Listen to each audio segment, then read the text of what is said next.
പേടിക്കണ്ട ചിന്നു. ചിന്നു ചിന്നു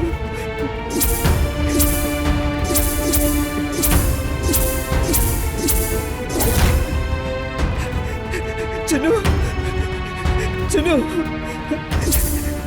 ചിന്നു കണ്ണു തുറക്ക് ചിന്നു, കണ്ണു തുറക്ക് ചിന്നു.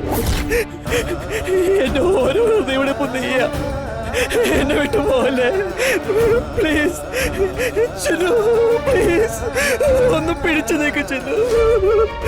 ചിന്നു ചിന്നു ചിന്നു ചിന്നു ചിന്നു.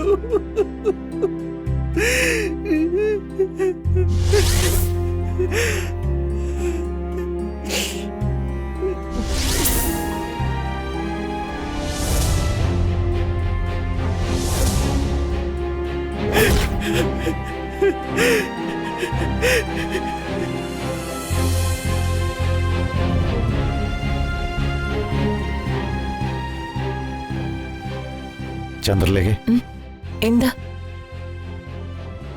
നമ്മുടെ ചിന്നു ചിന്നു നാടകത്തിന് പോയി. അവിടെ കുറച്ച് പ്രശ്നങ്ങളൊക്കെ ഉണ്ടായി. പ്രശ്നങ്ങളോ? എന്ത് പ്രശ്നം? എന്താ സംഭവിച്ചത്?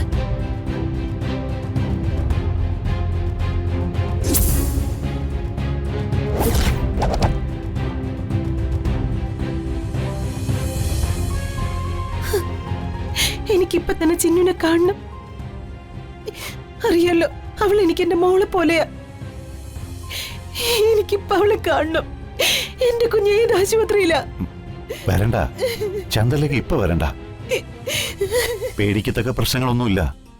ഞാൻ എന്തായാലും ഒന്ന് പോയിട്ട് വരാം. അത് ഞാൻ ചന്ദ്രലേഖ ഇപ്പം ഹോസ്പിറ്റലിലേക്ക് വരണ്ട. സീത ഇവിടെ ഒറ്റയ്ക്കല്ലേ ഉള്ളൂ. സീതയെ കൂടെ കൂട്ടാനും പറ്റില്ല. ഈ അവസ്ഥയില് സീത ചിന്നുവിനെ കണ്ടാ തകർന്നു പോകും.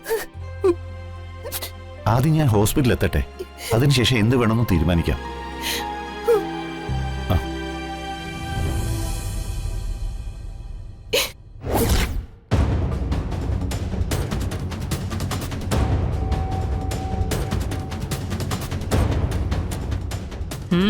രണ്ടുപേരും കൂടി എങ്ങോട്ടാ? ഈ വീട്ടിലെ ഒരു കുട്ടി ഹോസ്പിറ്റലിൽ മരണത്തോട് മല്ലടിച്ച് കിടക്കുന്നത് കണ്ടിട്ട് നിന്നെ പോലെ ഇവിടെ വന്ന് നിൽക്കാൻ എനിക്ക് പറ്റില്ല. ഞാൻ ഹോസ്പിറ്റലിലേക്ക് പോവാ. ഓ, ഹോസ്പിറ്റലിലേക്കാണോ?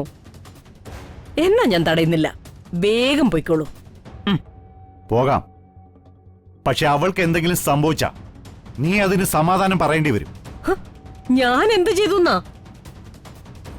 ഒരു പൊതുസ്ഥലത്ത് വെച്ച് അവള് തലകറങ്ങി വീണിട്ടുണ്ടെങ്കിൽ അതിന് ഞാനാണോ സമാധാനം പറയേണ്ടത്? ഇപ്പൊ തർക്കം വേണ്ട. അവക്ക് എന്തെങ്കിലും പറ്റിയാൽ ഞാൻ തിരിച്ചു വരും, ചോദ്യങ്ങൾ ചോദിക്കും. അപ്പോ എന്നോട് പറയാനുള്ള ഉത്തരങ്ങള് നീ തയ്യാറാക്കി വെച്ചാൽ മാത്രം മതി. ചിന്നുവിന് ഒരു അപകടവും സംഭവിക്കരുതെന്ന് നീ ആത്മാർത്ഥമായിട്ട് പ്രാർത്ഥിക്കും. കാരണം ചിന്നുവിന് എന്തെങ്കിലും പറ്റിയ പിന്നെ കാണുന്നത് നീ ഇതുവരെ കണ്ട ജയരാമനെ ആയിരിക്കില്ല. അത് മറക്കണ്ട.